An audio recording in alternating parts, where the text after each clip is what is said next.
بسم اللہ الرحمن الرحیم الحمد للہ رب العالمین والصلاة والسلام علی سید الانبیاء والمرسلین والملائکۃ المقربین والخلفاء الراشدین علینا وعلیہم اجمعین ولعنۃ اللہ علی الرافضین الکافرین المرتدین الی یوم الدین اما بعد اعوذ باللہ من الشیطان الرجیم بسم اللہ الرحمن الرحیم قال اللہ تبارک وتعالی واعتصموا بحبل اللہ جميعا صدق اللہ العظیم وقال تعالى في موضع آخر اطیعوا اللہ ورسولہ ولا تنازعوا فتفشلوا وتذهب ريحكم واصبروا وقال النبي صلى الله عليه وسلم لن تضلوا ما تمسكتم بهما كتاب الله وسنتي او كما قال عليه الصلاة والسلام۔ رب العزت والجلال کا بے پایاں احسان و کرم و فضل ہوا کہ اللہ تعالیٰ نے ہم سب کو اپنی فرض کی ادائیگی کے لیے صاف شفاف ہو کر نیک نیتی کے ساتھ اپنے گھر میں آنے کی توفیق مرحمت فرمائی۔ حق ذل مجدہ سے دعا گو ہوں کہ اللہ تعالیٰ ہم سب کی حاضری کو قبول و مقبول فرمائے۔ مزید کہ اللہ تبارک و تعالی ہمیں حق بات، سچی بات، اچھی بات قرآن و حدیث کے دائرے میں رہتے ہوئے شریعت و سنت کے دائرے میں رہ کر قرآن کی بات، حدیث کی بات، دین کی بات، صحابہ کی بات، نفع کی بات اور کارآمد باتیں میری زبان سے کہلوائیں۔ ساتھ ہی ساتھ آپ سب کو خوب نیک نیتی کے ساتھ، حاضری حضوری کے ساتھ سماعت کر لیں، بعدہ پھر عمل کرنے کی خوب توفیق مرحمت فرمائیں۔ بہت مختصر وقت ہوتا ہے جمعے کی گھڑی میں، اور جمعے کی گھڑی بڑی عظیم گھڑی ہوتی ہے۔ آپ اس کا احساس آپ کو نہیں ہے، آپ کو پتہ نہیں ہے، جانکاری نہیں ہے، اور جن کو ہیں ان کو اس کا احساس اور قدر نہیں ہے کہ یہ گھڑی کتنی عظیم گھڑی ہوتی ہے۔ آپ کو پتہ نہیں، چونکہ دکھائی نہیں دیتا ہے نا، دکھائی تو نہیں دے رہا کہ یہاں فرشتے ہیں اور فرشتہ ہمارا سب کچھ لکھ رہا ہے۔ قرآن کہتا ہے یوم تبدل الارض غیر الارض والسماوات۔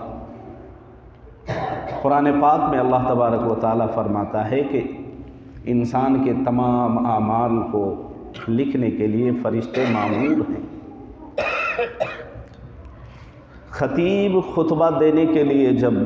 منبر رسول پر جلوہ فغن ہوتے ہیں، اس سے پہلے تک فرشتہ جو ہے نا ڈائری لے کر کھڑے رہتے ہیں لکھنے کے لیے۔ پہلے آنے والوں کا نام، جو پہلی صف میں آ کے بیٹھتے ہیں ان کا لکھا جاتا ہے۔ پھر اس طرح کی ایک سلسلہ ہے، اور اتنی فضیلت ہے بہت زیادہ۔ ہمارے نبی علیہ الصلاۃ والسلام فرماتے ہیں کہ اگر اگلی صفوں میں بیٹھنے والوں کی جو فضیلت ہے، اس فضیلت کے بارے میں اگر لوگ جان لیں تو قرعہ اندازی کریں گے۔ قرعہ اندازی کا مطلب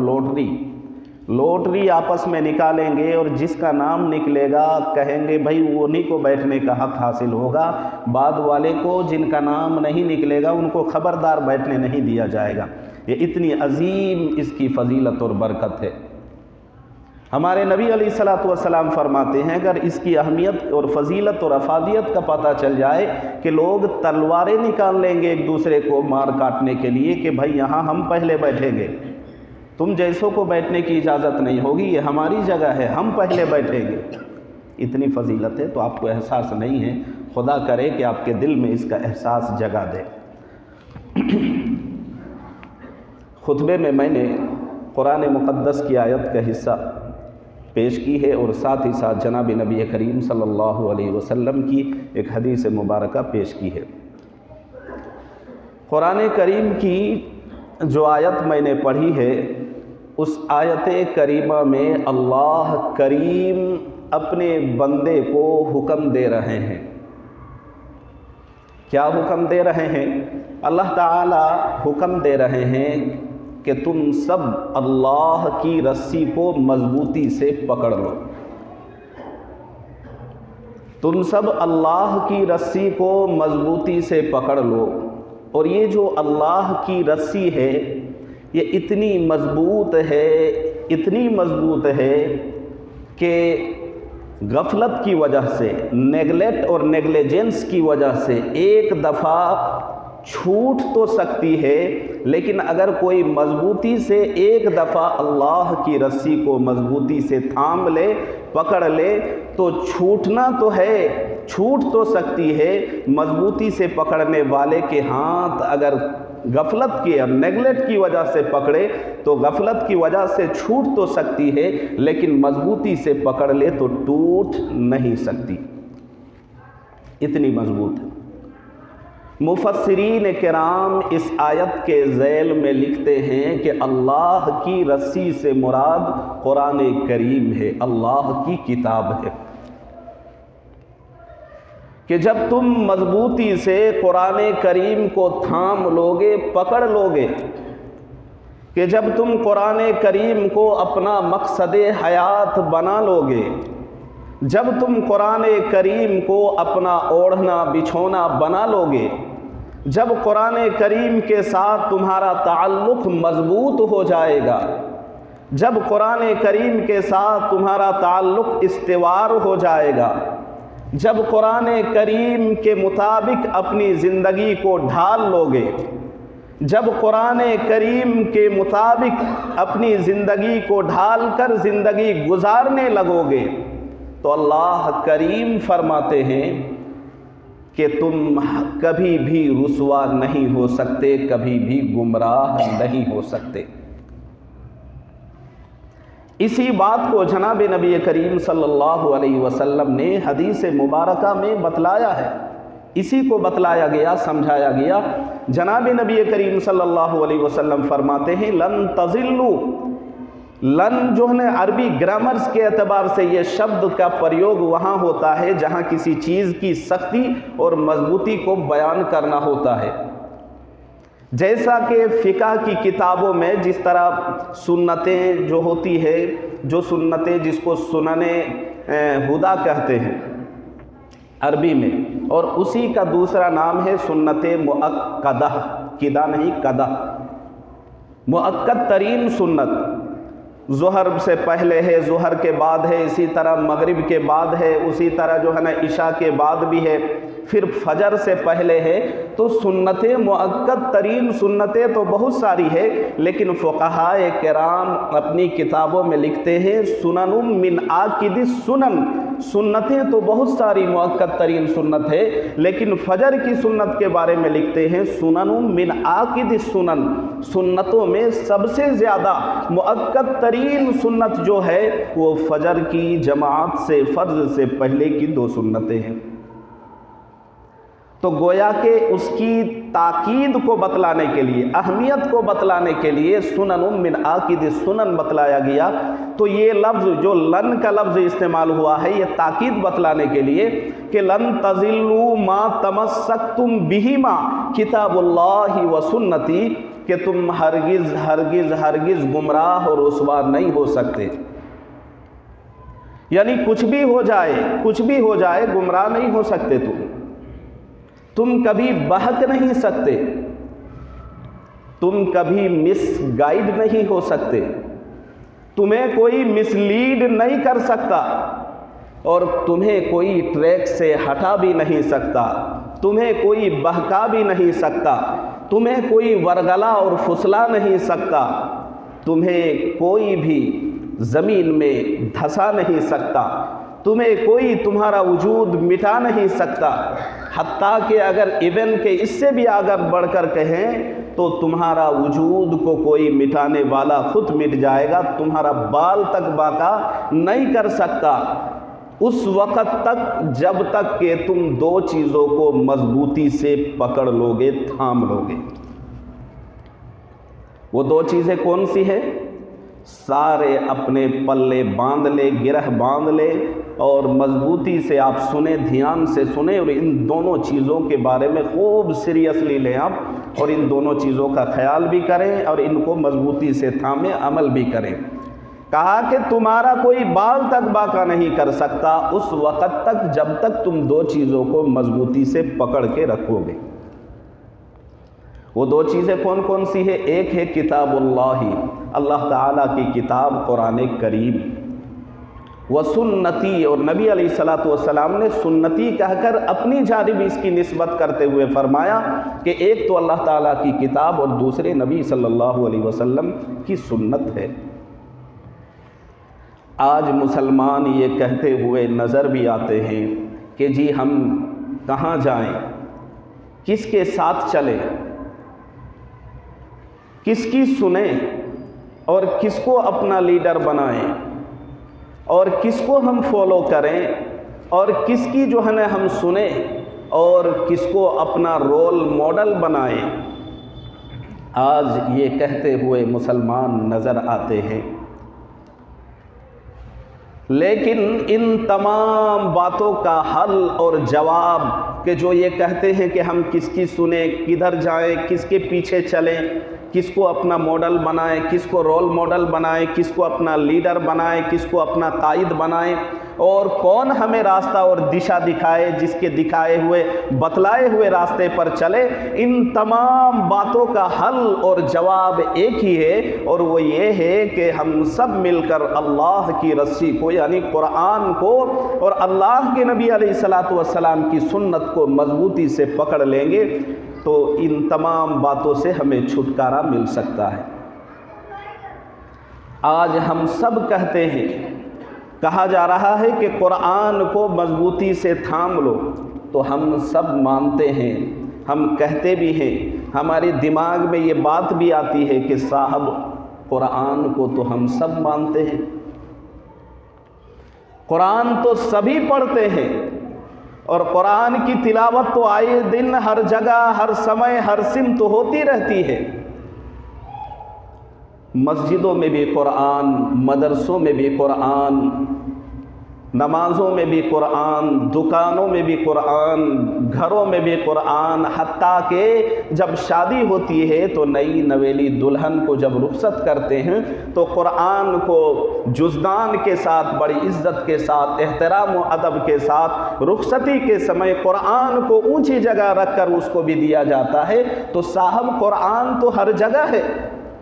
سبھی مانتے ہیں، قرآن کو سب اپنے سینے سے لگاتے ہیں، اپنی آنکھوں سے لگاتے ہیں، اپنے ہونٹوں سے چومتے ہیں، تو صاحب قرآن کو تو سارے ہی مانتے ہیں۔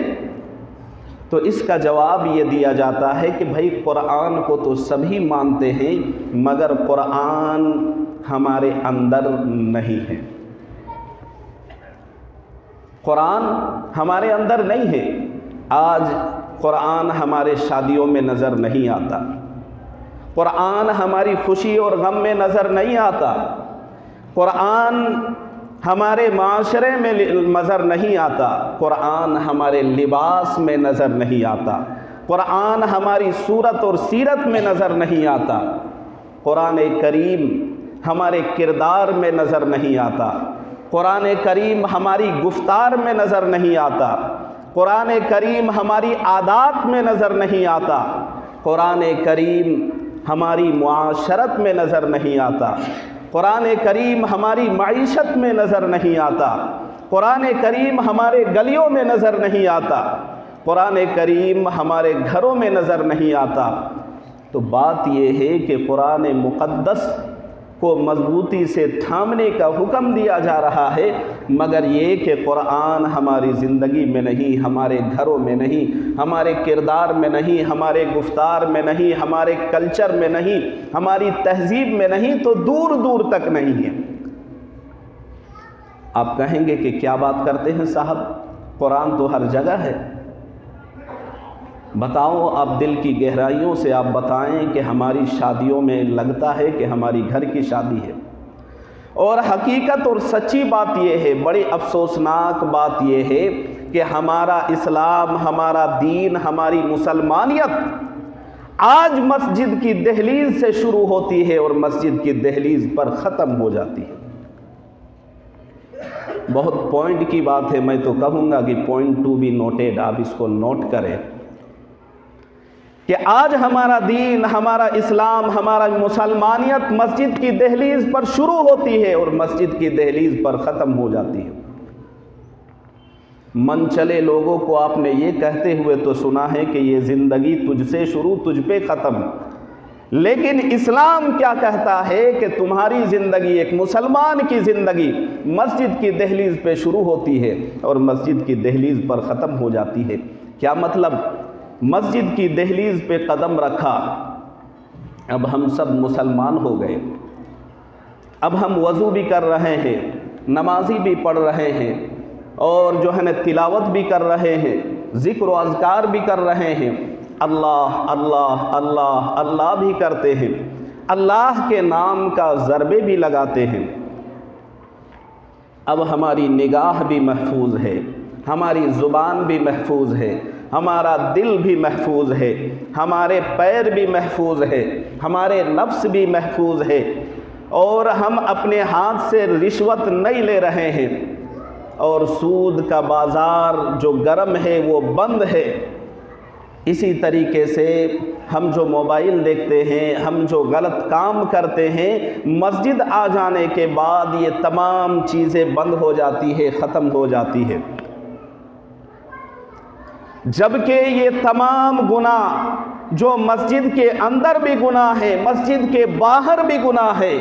یہی گناہ اسی لیے کہا کہ ہماری مسلمانیت، ہمارا اسلام، ہمارا دین، ہماری مسلمانیت مسجد کے دہلیز سے شروع اور مسجد کی دہلیز پر ختم۔ جب ہم مسجد آتے ہیں تو ان تمام گناہوں سے ہم رک جاتے ہیں، تمام گناہوں سے رک جاتے ہیں، بچ جاتے ہیں، لیکن جیسے ہی مسجد کی دہلیز کے باہر قدم رکھتے ہیں، سب سے پہلے پینٹ وغیرہ، شلوار وغیرہ، ٹخنوں سے جو اوپر ہم چڑھائے ہوتے ہیں اس کو نیچے کرتے ہیں، اس کے بعد اپنے سروں سے ٹوپیاں اتار کر فولڈ کر کے اس کو جیب میں ڈال لیتے ہیں، اس کے بعد اپنے جیب سے موبائل نکال کر گندی فوٹوز اور گندی ویڈیوز دیکھتے ہیں، پھر اس کے بعد ہم دوسرے کی عورتوں کو تاکنا جھانکنا بھی شروع کر دیتے ہیں، اس کے بعد ہم گانے بھی سن رہے ہیں، دوسروں کو گالیاں بھی دے رہے ہیں، بک بک بھی کر رہے ہیں، غیبت اور چغلی بھی کر رہے ہیں، اور جھوٹی قسمیں بھی کھائی جا رہی ہے، سود کا بازار بھی گرم ہو رہا ہے۔ تو یہ تمام گناہ جو مسجد میں بھی گناہ ہے، باہر بھی گناہ ہے، ہم مسجد کے اندر تو ان گناہوں سے بچتے ہیں، لیکن جیسے ہی مسجد کے باہر ہمارا قدم پڑتا ہے، ان تمام گناہوں سے بچنے کا اہتمام، چاہے عالم ہو، غیر عالم ہو، تبلیغی ہو، نہ ہو، ایک عام آدمی ہو، نمازی ہو، غیر نمازی ہو، حاجی ہو، نہ ہو، علم والا ہو، اہل علم ہو، پڑھنے پڑھانے والا ہو، تقریریں کرنے والا ہو، کوئی بھی ہو، مسجد کی دہلیز پر جیسے ہی قدم رکھتا ہے ان گناہوں سے بچ جاتا ہے، لیکن دہلیز پر یعنی مسجد کے دہلیز سے باہر جیسے ہی قدم رنجا ہوتا ہے، رکھتا ہے، فوراً یہ تمام گناہ شروع ہو جاتے ہیں۔